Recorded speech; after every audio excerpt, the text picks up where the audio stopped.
Bonjour à vous, chers choisis de Jésus. Souvent, devant la souffrance, nous cherchons des solutions. Nous nous sentons impuissants. Et ce texte nous invite, nous dit quel est le remède face à la souffrance. C'est l'amour.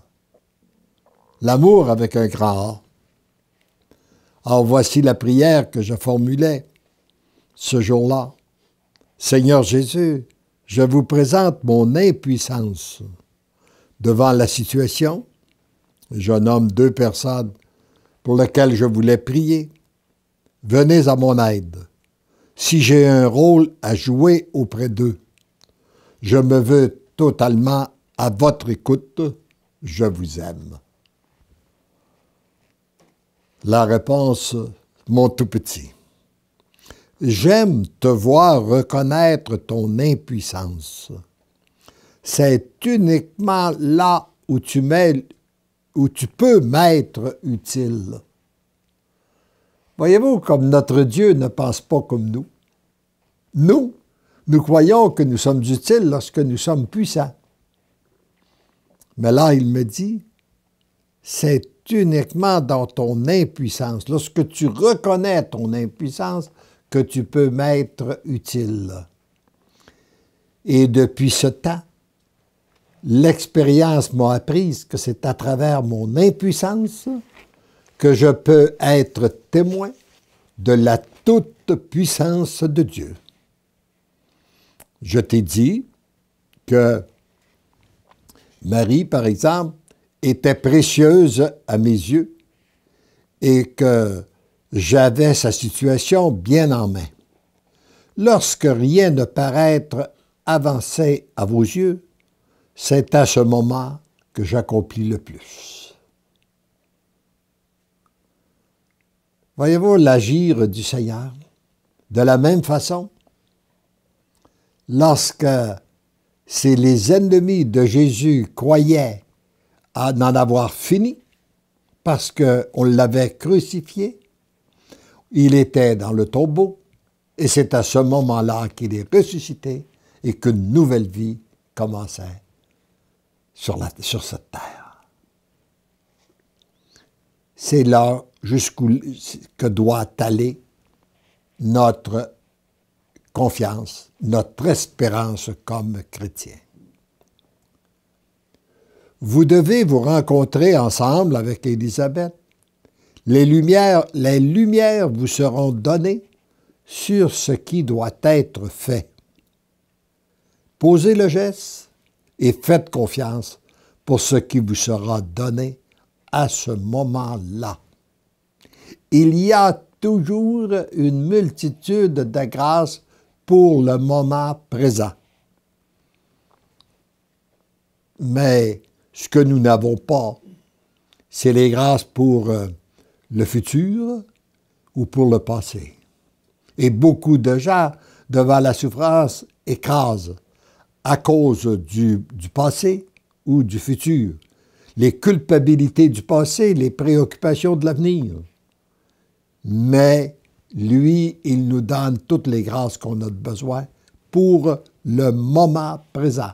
D'où l'importance de remettre notre passé à la miséricorde de Dieu pour en être complètement pardonné et de ne plus se culpabiliser et demander une foi plus grande pour mettre toute notre confiance en lui dans le futur. Ce n'est pas vous qui avez besoin de savoir, mais bien elle, parce qu'il s'agissait d'elle, il s'agissait de sa situation.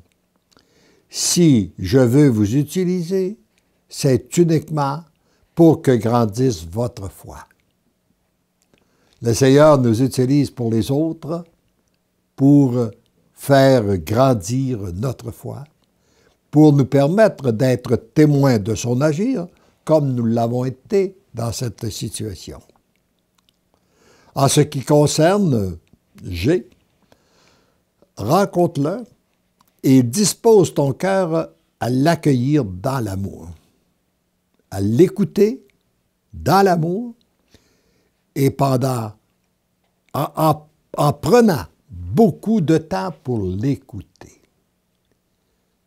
Et c'est souvent ce qui fait le plus de bien aux gens que le Seigneur met sur notre route, prendre du temps pour les écouter. Savoir les écouter. C'est souvent aussi ce qui manque dans notre relation avec notre Dieu. Nous lui parlons, nous le prions, nous lui disons beaucoup de choses, mais est-ce qu'on prend du temps pour l'écouter? Être dans le silence pour savoir ce qu'il a à nous dire. Nous avons à écouter, apprendre à écouter. Je vais me dire en badinant, c'est sans doute pourquoi il nous a donné 2 oreilles et juste une bouche. Il veut que nous écoutions beaucoup plus que nous parlions. Lorsque tu auras à lui parler, je t'inspirerai afin que tu lui dises uniquement ce qu'il doit entendre et qu'il se sente aimé. Voyez-vous, c'est pas ce qui est important. C'est pas ce que tu vas lui dire, mais c'est qu'il puisse ressentir à travers tes paroles qu'il est aimé. Et c'est ça qui produit réellement des fruits chez l'autre. Il n'y a qu'un seul remède contre la souffrance, c'est l'amour. Toujours l'amour, uniquement l'amour, pas autre chose que l'amour. Or, et j'ai remarqué que dans multitude de situations, des gens que j'ai eu à accompagner, des souffrances au niveau de la famille, face des parents, face aux enfants, etc., etc. Et tout à coup, on s'aperçoit qu'en les aimant, en les confiant à l'amour de Dieu, l'amour vient tout arranger. Dieu vient tout arranger dans les cœurs. Et en donnant l'amour, tu reçois l'amour et tu deviens l'amour. Tout part de Dieu qui est amour pour nous. Et lorsqu'on l'accueille, qu'on se laisse transformer, son amour peut passer à travers nous pour rejoindre les autres. Et plus on la laisse passer, plus par le fait même, nous devenons aussi l'amour. Merci d'être à mon école, celle de l'amour, tendrement, je t'aime. Heureux sommes-nous de nous retrouver à l'école de l'amour de notre Dieu, car c'est cet amour qui nous transforme et qui va aussi transformer le monde. Rappelons-nous, il n'y a pas de plus grande puissance au monde que l'amour. Amen.